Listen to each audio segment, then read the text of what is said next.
네, 오늘은 3인칭 시사 시점 조금 더 길게 진행하도록 하겠습니다. 신인규 변호사 하나 더 뉴스 가져오셨죠? 어떤 겁니까? 예, 오늘 제가 보너스로 하나 더 가져왔는데요. 네. 대통령 경호처 군 경에 대한 지휘감독 시행령 강행이라는 뉴스를 하나 갖고 왔습니다. 아, 네. 대통령 경호처에서 군대와 경찰을 지휘 감독한다라는 이야기 같은데요. 이게 내막이 어떻게 된 겁니까? 이제 대통령 경호처가 이제 대통령실 안에 이제 있는 기관인데요. 이제 네. 여기서 대통령 등의 경호에 관한 법률을 이제 시행령을 개정하기 위해서 네. 지난 9일에 이제 입법 예고를 한 사안입니다. 네. 근데 보면은 경호처장이 경호구역에서 경호활동을 하는 군 경찰 등 관계기관 공무원에 대해서 지휘 감독권을 행사한다는 내용을 담아가지고요. 아. 경호 업무를 효율적으로 이제 수행을 하기 위한 이제 권한을 득하겠다, 이제 더 명문화하겠다 이런 취지인데요. 네. 이제 경호의 컨트롤 타워가 이제 부재됐기 때문에 이를 명문화하겠다라는 취지로 지금 하고 있는데 네. 이 부분에 대한 지금 해석도 좀 갈리고 있습니다. 그래서 경호처가 좀 지나치게 권한 집중을 통해 가지고 한다는 문제, 그리고 또 하나는 시행령에 너무 의존하는 거 아니냐라는 지금 문제들이 있는데요. 네. 대통령 경호실의 역사를 우리가 돌아봤을 때 이제 박정희 대통령 시절에 이제 차지철 실장을 다 기억하실 텐데요. 네. 당시 이제 그런 국정에 깊이 관여했던 경험들이 있고 또 박근혜 대통령 탄핵에도 이 경호실이 국정농단의 도구로 사용됐던 그런 기억들이 있기 때문에 예. 대통령을 가장 지근거리에서 모시는 경호처가 좀 권한을 강하게 갖고 있다가 권한을 남용하게 됐을 때 그런 부작용에 대한 좀 우려의 목소리가 나오고 있습니다. 네. 어떻게 보세요, 김민남 평론가? 이게 실제로 시행령의 내용이나 이런 것들을 뭐 세부적으로 검토를 해봐야 알겠지만 우선적으로 상식적으로 의문이 드는 거는 예를 들면 군이나 경찰의 경우에 자체적인 어떤 지휘 개선이 있지 않습니까? 그 지휘 개선에 따라서 경력이나 병력을 운용하고 이동하고 뭐 이런 배치를 할 텐데. 그렇죠. 근데 경호처가 예를 들면 중간에 갑자기 요구하거나 갑자기 지휘 감독권을 행사할 경우에는 네. 그게 엉킬 수 있는 거 아닙니까? 그렇죠. 그래서 예를 들면은 그 서울청장이 지시한 내용하고 그다음에 경호처장이 지시한 내용이 충돌하고 막 이럴 수도 있는 것인데 네.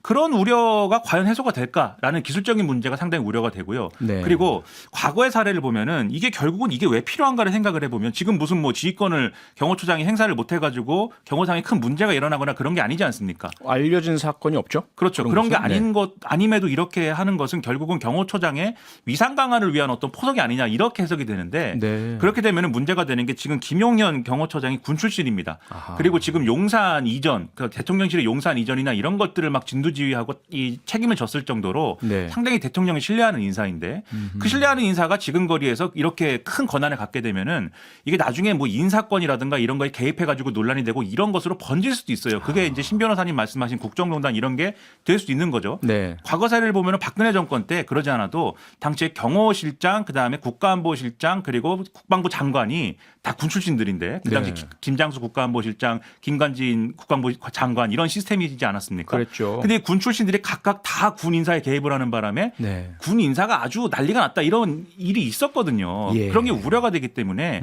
이건 결론적으로 큰 문제가 있어서 이걸 하는 것이 아닌 이상은 적절치 않은 일이 아닌가 저는 생각이 됩니다. 네.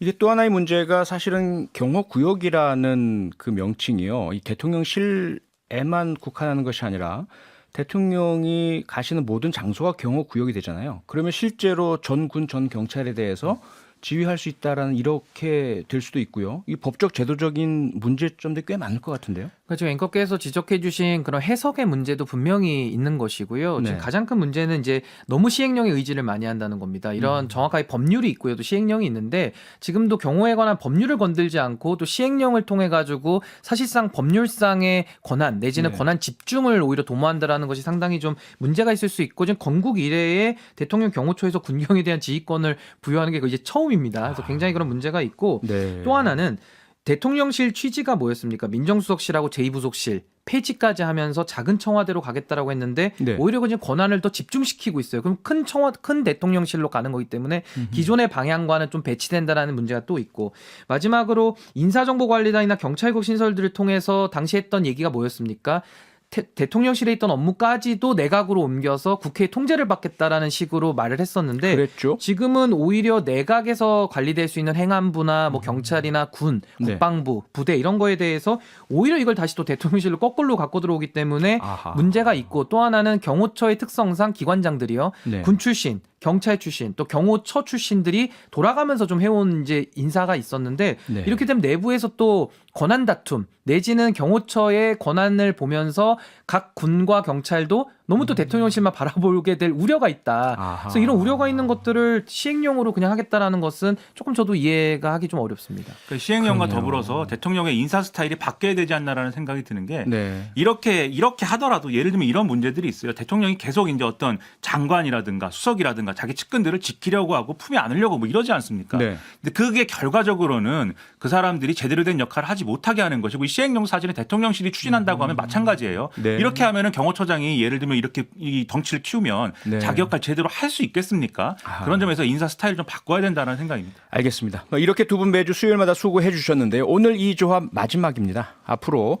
김민하 평론가님은 화요일로 이동하셔서 장예찬 평론가와 3인칭 시사 시점 함께 해주실 거고요. 수요일에는 장윤성 기자와 신인규 변호사 두 분께서 함께 해주십니다.